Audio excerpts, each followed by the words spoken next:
Everyone, welcome back to made with Ana, your ultimate NEET preparation corner. आज हम बात करने वाले हैं एनिमल टिश्यूज के पार्ट 2 का। पार्ट 1 में हमने एपिथेलियम को कवर किया था और आज का हमारा टॉपिक है कनेक्टिव टिश्यू।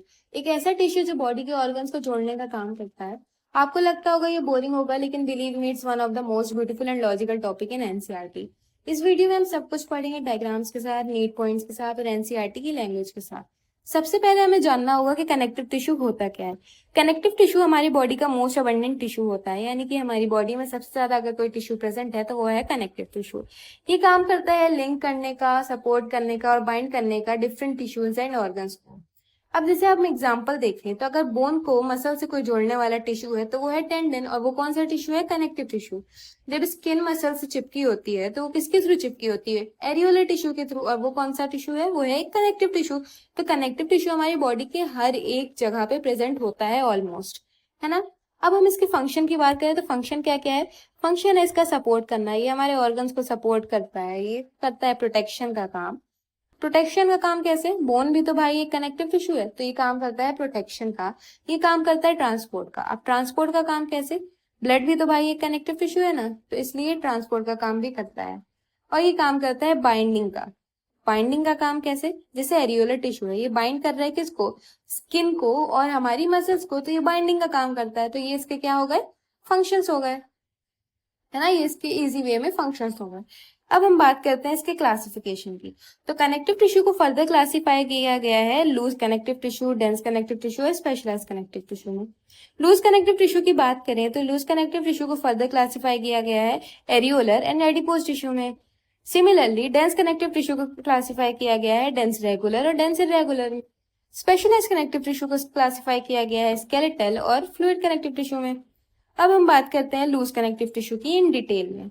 अब सबसे पहले लूज कनेक्टिव टिश्यू को लूज कनेक्टिव टिश्यू क्यों कहा जाता है? क्योंकि इसमें अमाउंट ऑफ मैट्रिक्स ज्यादा होता है, सेल्स और फाइबर्स कम प्रेजेंट होते हैं, है ना। अब मैट्रिक्स का अमाउंट ज्यादा है तो ये क्या होता है? सेमी फ्लूइड मैट्रिक्स होता है इसका, है ना।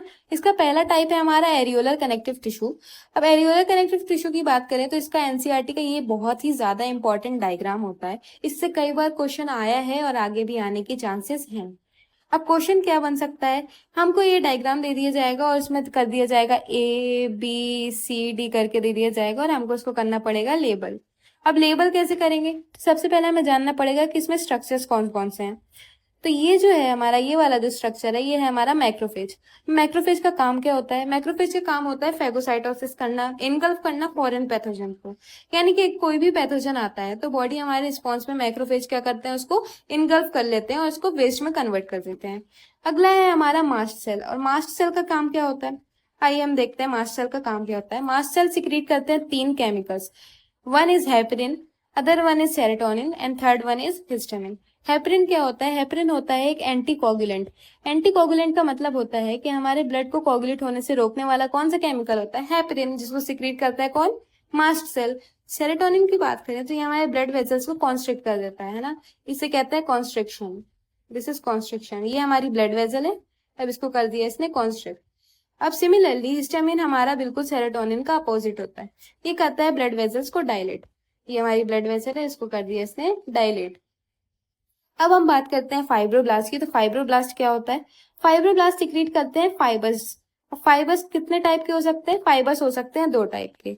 फाइबर हो सकते हैं 2 टाइप के, one is collagen fibre and other one is elastic fibre.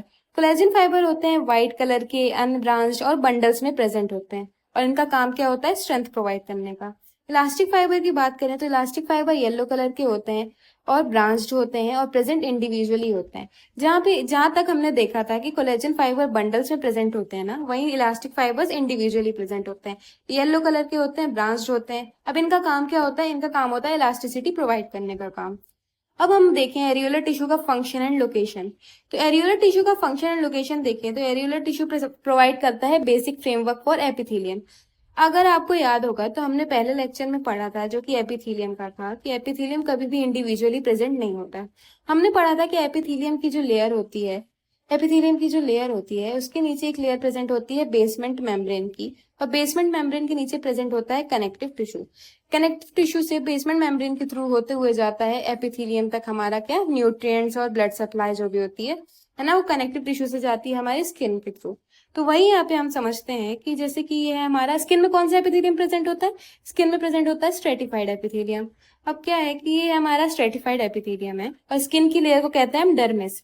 Dermis के ऊपर वाली लेयर को हम कहेंगे एपिडर्मिस और डर्मिस के नीचे वाली लेयर को हम कहेंगे हाइपोडर्मिस। अब स्किन की नीचे वाली लेयर अगर हाइपोडर्मिस है तो हाइपोडर्मिस में ही प्रेजेंट होता है एरियोलर कनेक्टिव टिश्यू, है ना। स्किन की लेयर हाइपोडर्मिस एपिडर्मिस के नीचे प्रेजेंट होती है हाइपोडर्मिस की लेयर, जहां पे प्रेजेंट होता है areolar connective tissue. Areolar connective tissue के नीचे प्रेजेंट होता है मसल्स। अब हम क्या देखते हैं कि स्किन को मसल से जोड़ने वाला कौन सा टिश्यू है, एरियोलर कनेक्टिव टिश्यू। तो एरियोलर कनेक्टिव टिश्यू का one of the most important काम कौन सा हो गया, स्किन को मसल से जोड़ने का काम, है ना। अब अगला टिश्यू है हमारा adipose connective tissue. Adipose connective tissue की अगर हम बात करें तो इसका मेन फंक्शन होता है फैट स्टोरेज का, है ना। फैट स्टोरेज का काम ये कैसे करता है कि जो भी न्यूट्रिएंट्स हमारे इमीडिएटली यूज नहीं होते हैं, है ना, सपोज कि अगर बॉडी रेस्ट कर रही है और न्यूट्रिएंट्स का हमको यूज नहीं है या ग्लूकोज का हमको यूज नहीं है, तो सेल उसको स्टोर कर लेता है एज अ फैट। और ये कौन से सेल यूज करते हैं, एडिपोज कनेक्टिव टिश्यू के सेल्स। मेनली प्रेजेंट होता है बिलो द स्किन में, specialized to store fat. Excess of nutrients which are not used immediately gets converted into fats and stored in cells called as adipocytes. अब अगर हम ये diagram देखें तो इस डायग्राम में हम देख सकते हैं कि फैट ये क्या है, ये है हमारा फैट। अब फैट इतना प्रेजेंट है कि ये जो न्यूक्लियस है ये पेरीफेरी में चला जाता है। ये क्वेश्चन भी इस डायग्राम पे कई बार आया है और इसमें भी लेबलिंग करने का ही आता है। अब अगला हम देखते हैं डेंस कनेक्टिव टिश्यू के बारे में। तो डेंस कनेक्टिव टिश्यू को भी फर्दर टू पार्ट्स में डिवाइड किया गया है, डेंस रेगुलर और डेंस इरेगुलर में। डेंस कनेक्टिव टिश्यू का नाम डेंस इसलिए है क्योंकि उसमें सेल्स और फाइबर्स का अमाउंट ज्यादा होता है और मैट्रिक्स का अमाउंट कम होता है। इसमें डेंसली प्रेजेंट होते हैं सारे टिश्यूज, फाइबर्स, है ना, सब डेंस प्रेजेंट होता है।